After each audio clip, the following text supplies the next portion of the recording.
AirPods out. AirPods out. Lock in. 90210. Sorry. This is one of my favorite and then least favorite sections to teach. It's my favorite because I just love working with proving trig identities because I already get it. It's my least favorite because I see kids struggle with it and then they just want to quit, and I really hope that's not the case.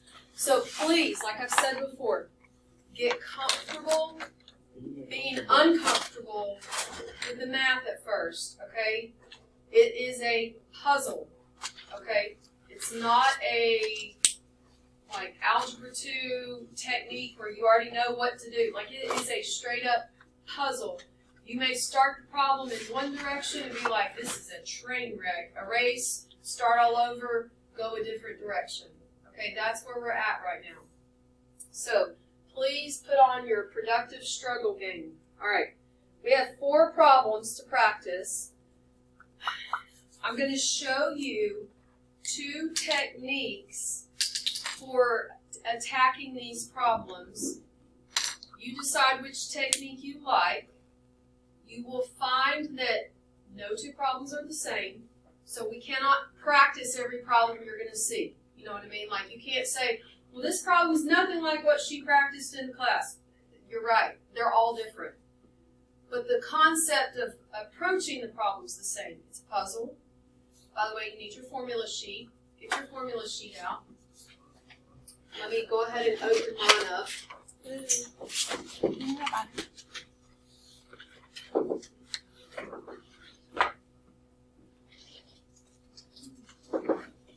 You got your formula sheet out. Your formula sheet is going to help you along the way. We are using substitution techniques. We are trying to find expressions on the formula sheet that we can substitute in to clean things up.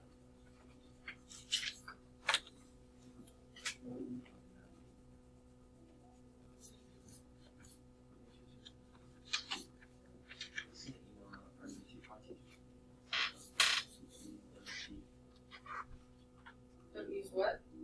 Chat. Oh. Oh, yeah. All right. Let's go to this one. What are we doing? We are taking an equation. If you think back to what we've been doing, you've actually already been doing this a little bit, which is now we're putting it together. In the past, what we've been doing is taking an expression and just cleaning it up. Now what you're doing is taking an expression, manipulating it to equal the other expression on the other side, which is what they mean by proving. You're proving that 1 plus sine of a double angle will have the same value as if you had found sine of the single angle plus cosine of the single angle quantity squared. We're going to prove this relationship, okay? Let's take a couple of notes. This is method 1, which is where you work with just one side of the equation and try to get it to equal the other side. This is one technique. We're going to work with just one side, manipulate it in the hopes of finally reaching the expression that is on the other side. Now, the problem is, how do you know which side to manipulate? Well, when I first look at this, I see 1 plus sine of a double angle. And then over here, I actually see some stuff. I see 2 things being added. I see a binomial squared. My mind naturally thinks, oh, I need to square that. Like, I need to multiply that out. So what we're going to do is, the goal is to get here by manipulating this. You are going to see the acronym RHS, and no, it does not stand for Ringgold High School. It stands for right-hand side, the right-hand side of the equation. We're going to manipulate the right-hand side in the hopes of reaching the left-hand side, okay? You're going to use what you know in Algebra 2. You're going to use your formula sheet anytime you can substitute something that would help us eventually get to the goal. The goal is 1 plus sine of a double angle. Might want to go to your formula sheet and look at what sine of a double angle is, and keep it in the back of your mind. Sine of a double angle is 2 sine x cosine x. Okay, so if we can get to 1 plus 2 sine x cosine x, then we can substitute that as sine double angle, and then we're done. Okay? Alright, I'm going to copy the left-hand side. I got sine theta plus cosine theta quantity squared.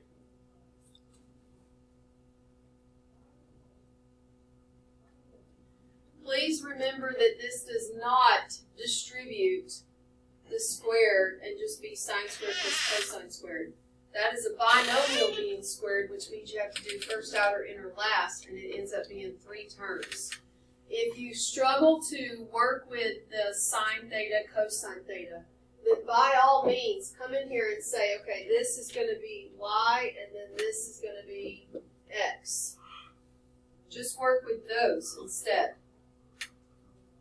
So, we'll work with it over here. So I actually have y plus x squared. Now I'm going to multiply that out. That means y plus x times y plus x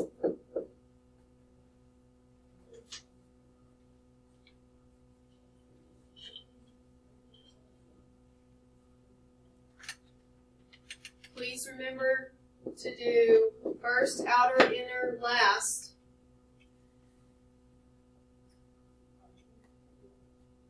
Then combine your like terms.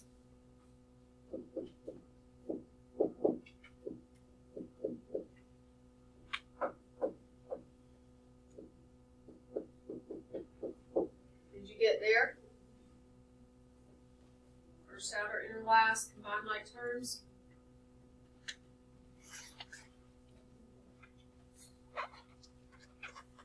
Now, I can't go anywhere with this, so now it's time to go back and put in the sine theta, cosine theta. So this is actually sine squared theta plus 2 sine theta, cosine theta plus cosine squared theta.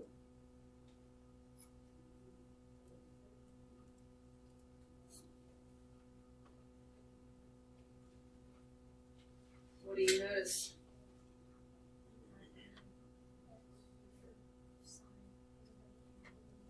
You've got this right here in the middle, 2 sine theta, cosine theta, if you look at your formula sheet, is actually what?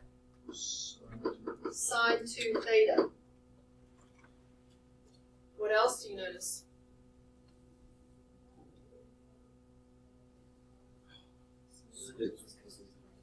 Yep. So they're not right next to each other, but because they're both positive 1, this is a 1 sine squared plus 1 cosine squared.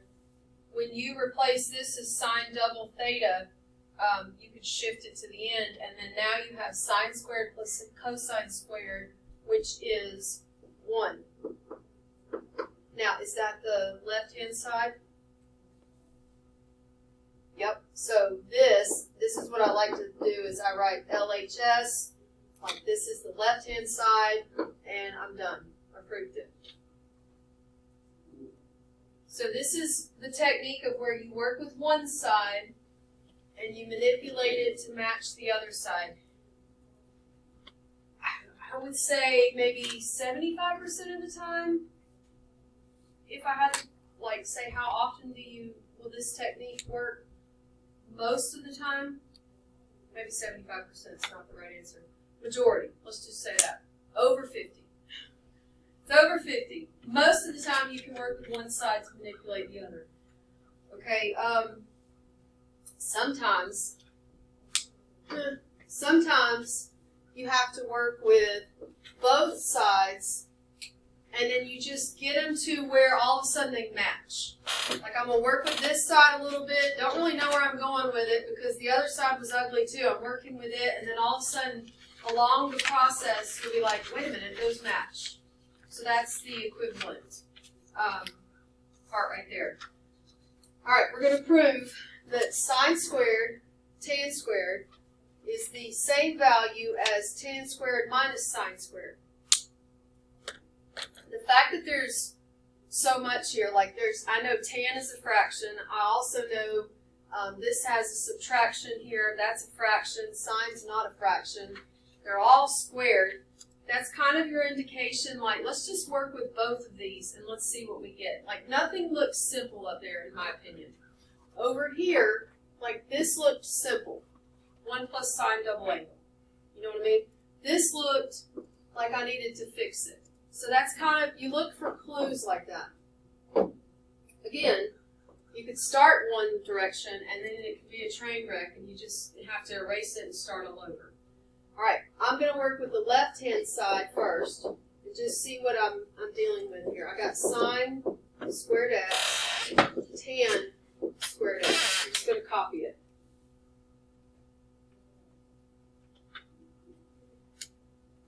First, I'm going to replace tan squared x with, what do you think? Sine over cosine. Now, they do need to both be squared, and it would help if you line it up, like the sine squared that's in the front would be lined up with the top of that fraction.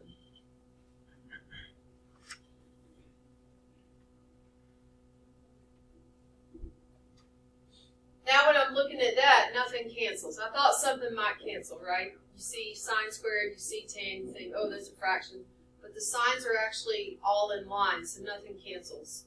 This would end up being ugly if I multiplied. I'd get sine to the fourth over cosine squared, and I'm not getting anywhere with it, right? That's just, now it's getting ugly.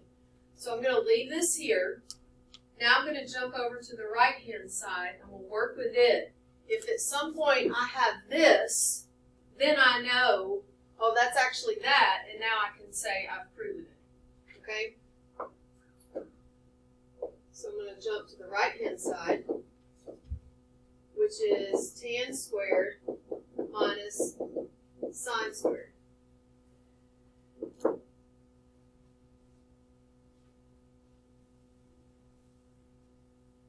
Well, what is tan squared?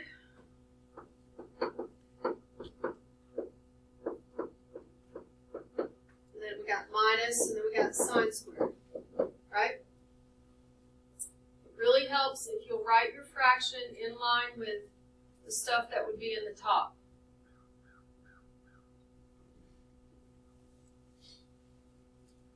Now, we got a puzzle here. I've got a fraction minus something that's not a fraction. If I look back up here, this is where the puzzle comes into play. Like, you use one side to guide your thought process with the other side. This is two terms, right? Fraction minus something else. Up here, this is one giant fraction, correct? So that's my indication, like, okay, I need this to be one fraction to see what's going on. Because up here, I definitely don't have a minus sign. So clearly something gets substituted somewhere or cancels out somewhere.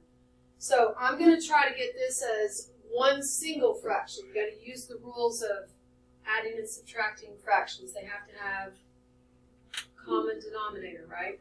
The denominator here is cosine squared. So this one clearly needs what?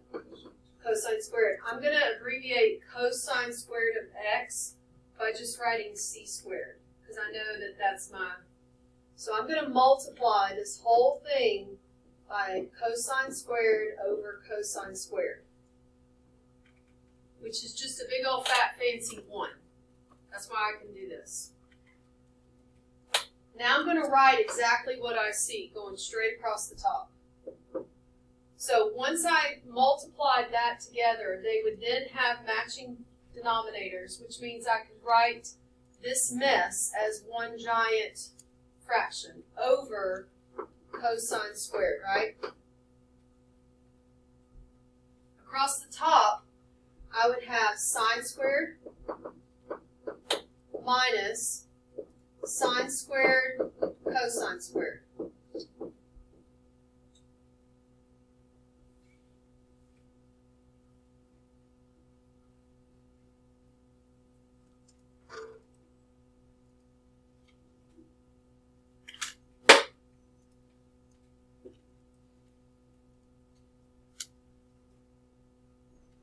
Alright, remember, we're keeping in mind this is the goal. This mess here. Right? Okay, what do we already have so far? We got the cosine squared in the bottom. So this is boding well for us. Right? We've also got a mess of sine squared in there. What do you notice? Get your algebra 2 mindset. There you go. If you don't see it right here, then think to yourself like, okay, I'm just going to draw an arrow. I didn't mean to do it in highlighter, but whatever. Think to yourself over here like that's y squared minus y squared x squared. They have a GCF of what? Y squared. If I factored a y squared to the front, I would be left with 1 minus x squared. Do you see that?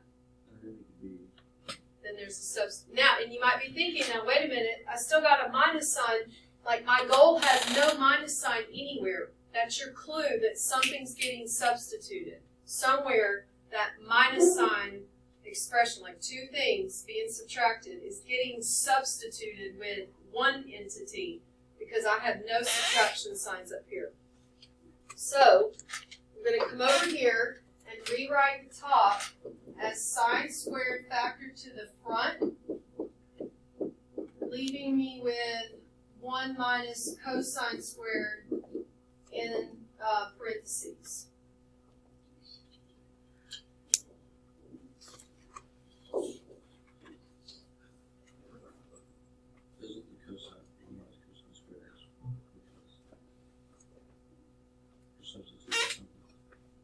What?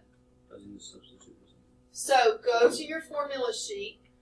This right here is a problem, right? I need this in yellow, and I'm here.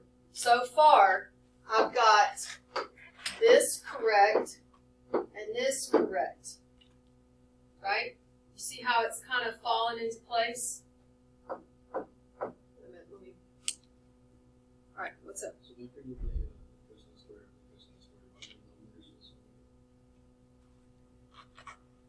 Here? The goal was to be able to take these two terms and write them over a single fraction. So we had to multiply this to get the denominator to be cosine squared, and then now I can write it as a single fraction over cosine squared.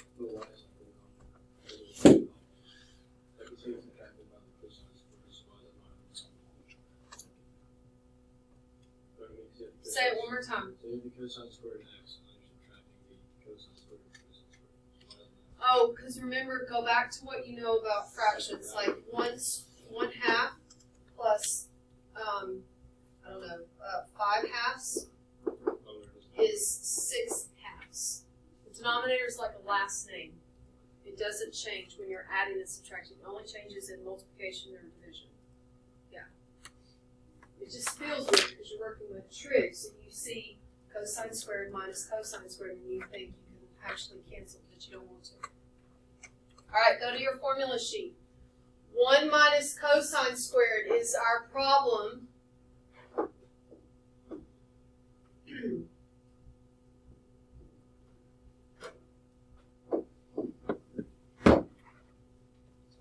You will not find 1 minus cosine squared on your formula sheet. This is where you have to be familiar with it to know like where to look to generate it. So if you look over here, what can I do with that?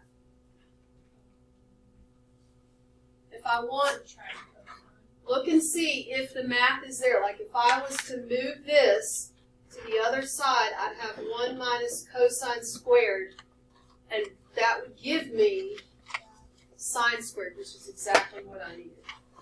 Okay? So you'd come over here and you'd say, oh yeah, that is, I'll replace it with a different color. Sine squared. And that's all over cosine squared. And then, at this point, Now this mess matches that mess, which means I'm done. What I've done is I've worked both sides to a point where they now match each other.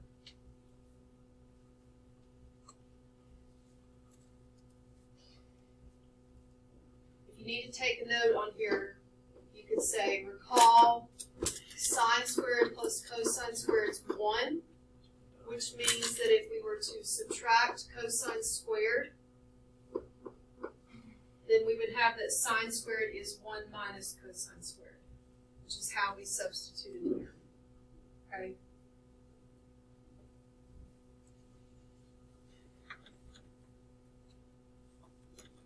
So at that point, those are the two, that's the lesson.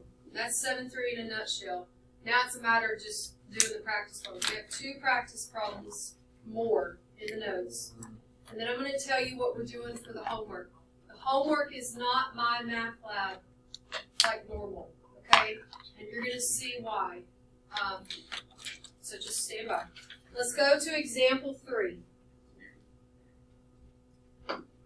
I want you to try it. I will tell you, first of all, you can manipulate one side only, and you can get to the other side. Now, if I tell that to you, what side do you think we're going to manipulate? To the left side. Clearly, the left has a lot of stuff going on. You got 2 fractions, you got a big old subtraction sign. The right side is just 1 over cosine. There's nothing to do there. So clearly, this is a manipulate the left to match the right. I feel like an auctioneer. This isn't math. This is math. This This is is not math. No, This it's is- not. Go sit in the corner and You can get there in 4 lines. I'm gonna make it 3. All right, let me say this then. You can get there in 5 lines. Now you can say I'm going to make it 4. You can't do 3. You can get there in 5 lines or 4. 4 or 5 lines. Depends on the last line. Basically, you get down to 1 over cosine, and it's like, wait a minute, that's secant. So I don't really count that last line as another line. So Try it. Please try it. I didn't get my. No, minimum 4, Oh. maximum 5. Something she was doing. Okay, I'm going to work with the left side.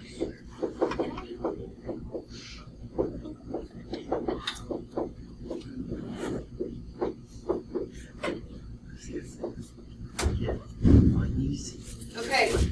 Let me try to open that. Couple of different ways to do the first step. Some people got the common denominator immediately, then replace the double angles. That's not what I said. I think I replaced the double angle. Then I got the common denominator. It doesn't matter which one you do. I'll do the denominator first, okay? So I have 2 fractions. I want to combine them to 1 fraction. Y'all stay with me. So this fraction needs a cosine over cosine. This fraction needs a sine over sine. Let me fix this. All right. Don't swear on me. So on the left, I have sine 2x times cosine x minus, on the right, I have, now I'm going to do this in the same order. This sine, actually it doesn't matter. I have cosine 2x sine x, right? And then the goal was to have it over a single fraction. Oh, it's on top. Yeah. You know what I mean. Yeah.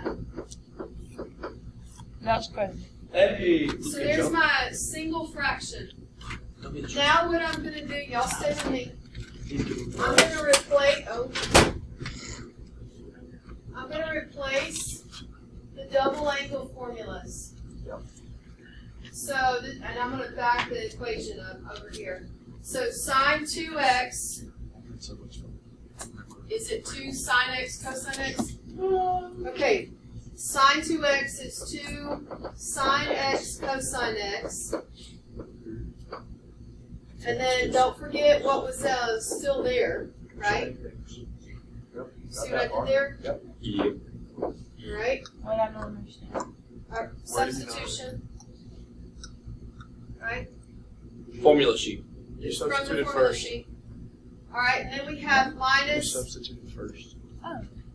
You still have to say. Some people multiply the denominator first. It doesn't matter though. Cosine 2x has 3 choices.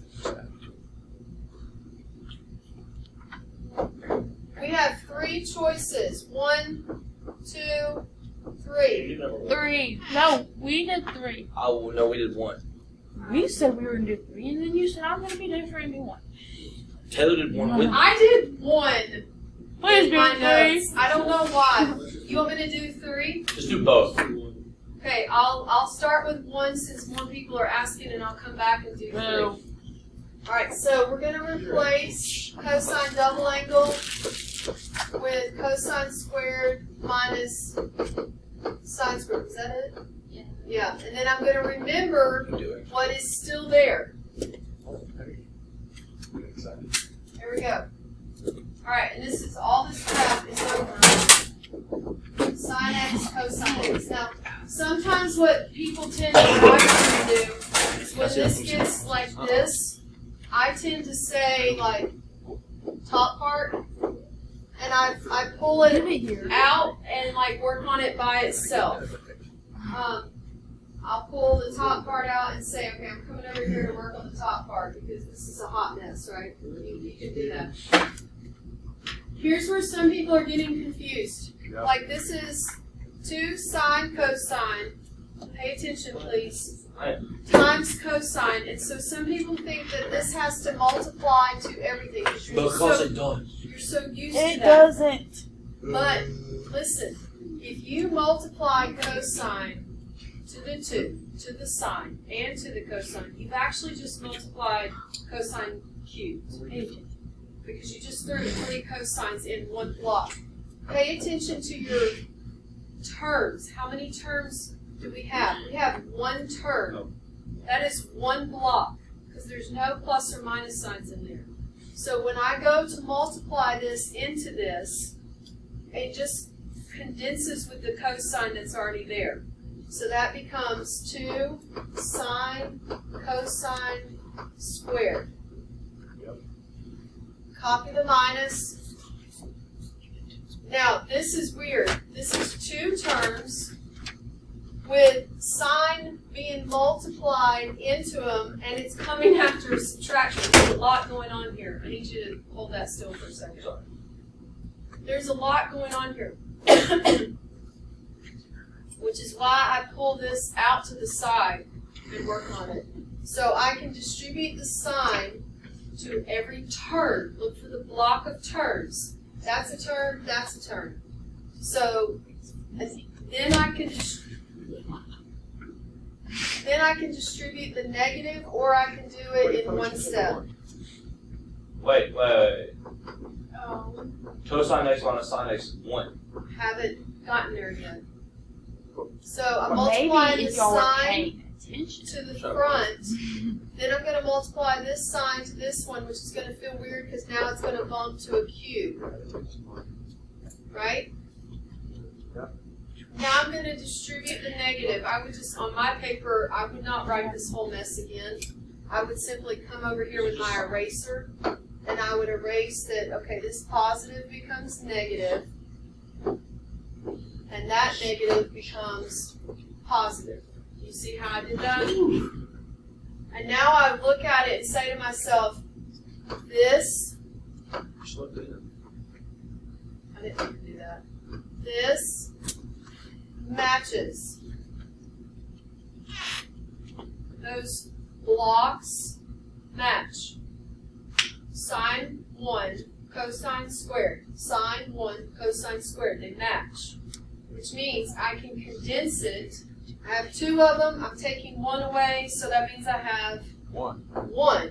Now I'm going to go ahead and go back to my big fraction, because now this is cleaned up big time. So now I have a single sine x, cosine squared x, now what was on the end, plus sine cubed x.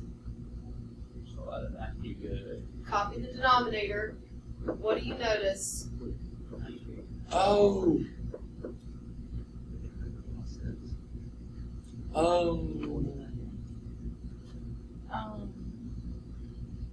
I'm not understanding. So Well, remember the goal. This is the goal, I want which to is 1 over cosine x. I was about to say. Where it says where's cosine squared minus sine squared. I didn't. That doesn't agree. Mine is like. Taylor, Okay, why do we put 1? I was waiting till you're gonna have to do the third one because I'm completely confused. Just hold off. What do you notice is in every single block that is nowhere in my goal? Fine. Sine. You got sine, sine You said that. to the third, and then sine. So how many can I cancel out? Sine to the what? Can I cancel sine to the third out? No, I can only take the smallest exponent, which is 1. Sine, sine, and then this would become squared. You can only cancel if it can come from every term. Make sure you're noticing that, okay? For instance, like if this had not been here at all, we can't cancel. Like it has to be in every block of terms. Now, what does that leave me with on top, y'all? Cosine.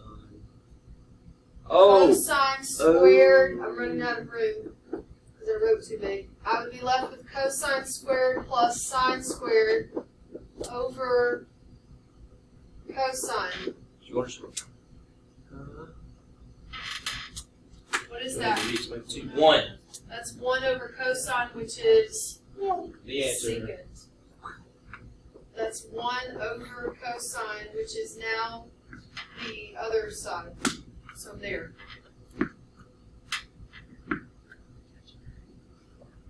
Sorry.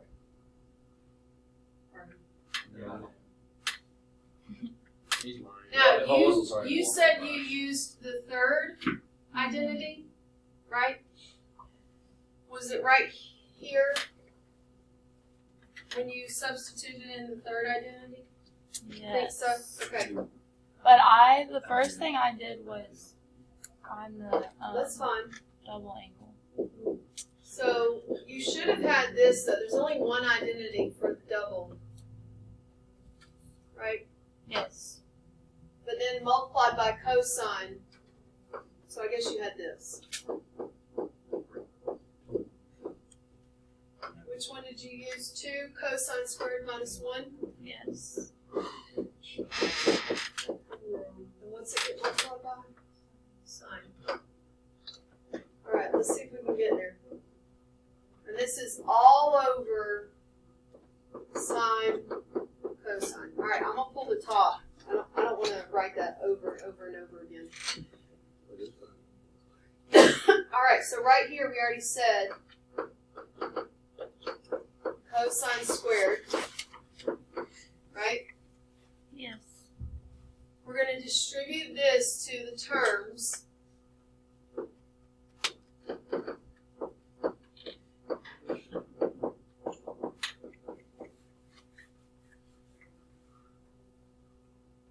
And then it would be plus sign. And then I take care of this negative. It's going to make this become negative. And then this becomes positive. And now what do you have right here? What do you notice? Hers ends up being nicer. I didn't even see that. They're exactly the same, and there's 2 of them for each. So what happens with them? They're gone. Like this ends up being nicer. And you're left with, so the top just now became just sine. So going back to the fraction, it would be sine over, hers is much nicer. And then what happens with the sines? They cancel. They cancel, And it's 1 over and cosine. it's 1 over cosine. See. Maybe you should have have done the third, like we all. Maybe My we bad, should have Chloe. done the My third. bad. Sure, I'm you- never touching that second equation You again. mean the first one? The second. The first The one. second one is the one that I messed up on.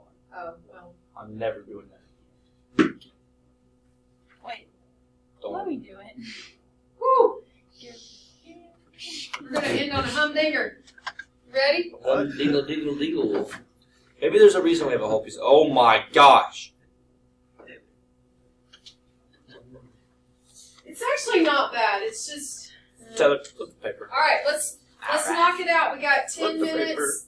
No, we got 15 minutes, and then I'll tell you how we're doing the homework. And this is a good thing, which means that the week is going to be Long. 7-3 homework. And then I will hand you the paper reviews. I'll probably hand them to you Thursday. We don't have to start the review Thursday, but I'll hand.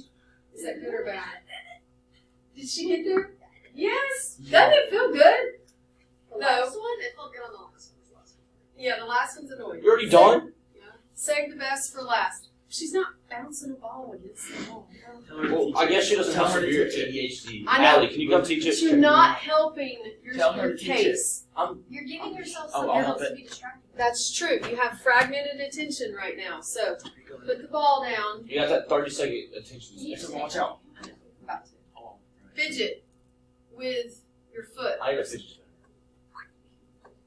Well, You get classes. I used to have one. Think fast. Give him my fidget cube. Oh, fidget cube. Think fast. Where is that? But- Oh, what is that, brain? No, Reaction. my reactions are not slow. Yes, we do. No, you don't. Nope. All right. I like these stamps back here. Lock in. Just don't do the clicker. Like do the quiet fidget. Lock in here. So if we look at this, first of all, you may not like working with T as the angle. That probably bothers you. You're welcome to change that to X or Hey, theta. where did my thing go? Second of all, you probably noticed that they both look like a hot mess, right? I actually worked one side to get to the other. What thing? You. I worked the left-hand side because the right-hand side looked cleaner. There was just the one trig function there. The bottom was just a T. Is that orange thing?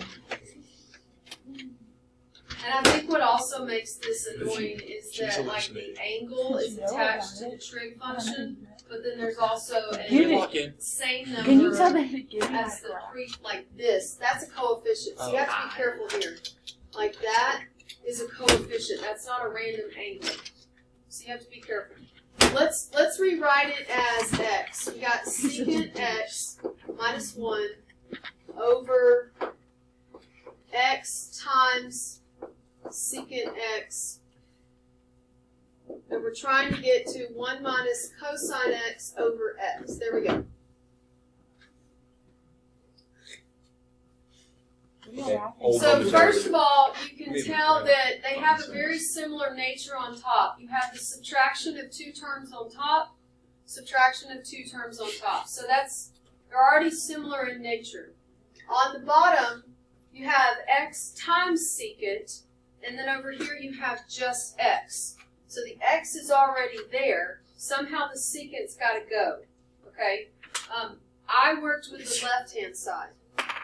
So I'm going to manipulate the left-hand side, and I'm not even going to rewrite it again because now I'm already starting to run out of room. I'm going to manipulate the left-hand side. The first thing I did was replace secant with the fraction that it is. What is secant? 1 over cosine.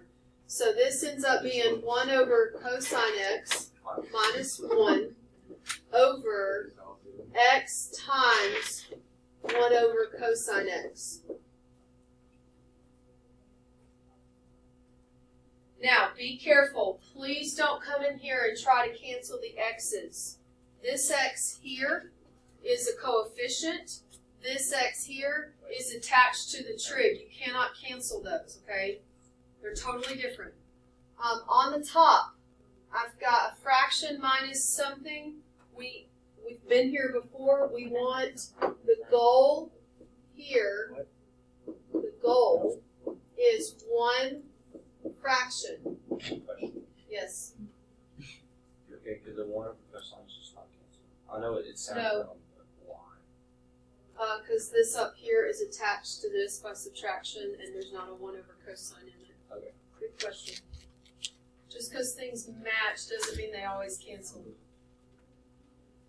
We need we need 1 over cosine minus 1 to be one fraction, which means we need a common denominator there.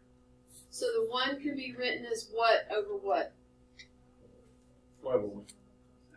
Well, it is 1 over 1. The goal's denominator of cosine, so this could actually just be cosine over cosine, right? Yeah. With me? Yep. All right. I'm gonna come out here to the right. So you have to. This is where, as you're doing this, the process, like you have to read your writing and be careful. Pay attention to what you're doing. The goal here was one fraction with cosine in the bottom. So I'm going to go ahead and write my one fraction with cosine in the bottom. On the top, I would have 1 minus cosine. That's 2 terms on the top.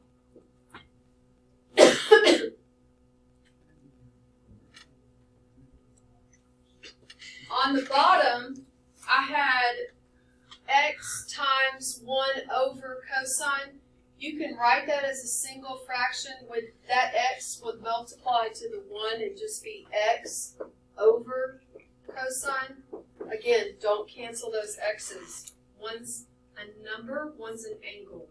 They're the same number in turn, but like one, they can't cancel. What do you notice? Yeah, there it is. Keep, change, flip. KFC. Yep. KCF. Finger Get it right. looking good. All right. You were both thinking like KFC. I'm coming over here. We got 1 minus cosine key over cosine. All right. Change, flip. By the way, let me show you something that I've seen people do. Red means wrong. Look right here. I've seen people come in here and mark stuff out because they think it matches, which those do match, but that cosine on top is attached to the one in the front of it by subtraction, so you can't go in there and do that. So be careful. Where do people make mistakes with this stuff? They cancel the wrong stuff. That's where they mess up. So we did keep, change, flip, and now I can clearly see this cosine is going to take that cosine out. Ooh, and look what's left. 1 minus cosine x over x. The right-hand side is what we end up with. 1 minus cosine x all over x. And that is the right-hand side, which means we're done. Now, Maggie, Amberly, just come get help. I know that they're going to watch the video. They're gonna be like, of all the days. How do we do the homework? Here's what we're going to do. Ow. I'm going to go in and I'm going to remove questions 2 through 13. All right. You are going to do question 1 so that you secure the 100 for the 7-3 homework. I'm going to help you with question 1. Here's why we are not doing this in the My Math Lab or on the test. This is why we're not using My Math Lab. Question 1 is going to ask you to explain every single step. It is going to drive you nuts. There's no reason to take a picture because you're fixing to do it. Not the. You're going to do it right now. I was talking about the homework. I just wanted it for later. Oh, I'll post a PDF of it if you'll give me a second. It's going to ask you to explain every single step along the way, and I don't agree with that because what if you used, like, can I use you as an example, Chloe? What if you used a different cosine double angle formula than I did, than the computer did? Doesn't mean you're wrong. It means your steps, though, are going to be different. So I'm giving you the answers for the reason. You do have to fill in the other stuff. I'm giving you the answers. Now you can see the headache of why we're not doing this on My Math Lab for the test and the homework. And then now I'm gonna actually give you the homework assignment. It's gonna be on paper. If you have your e-text link, which is in Pearson, go to your e-text. It is page 519, and it's gonna be these problems. Back pocket. I will go in and print a PDF for you right now, and then post it in Google Classroom.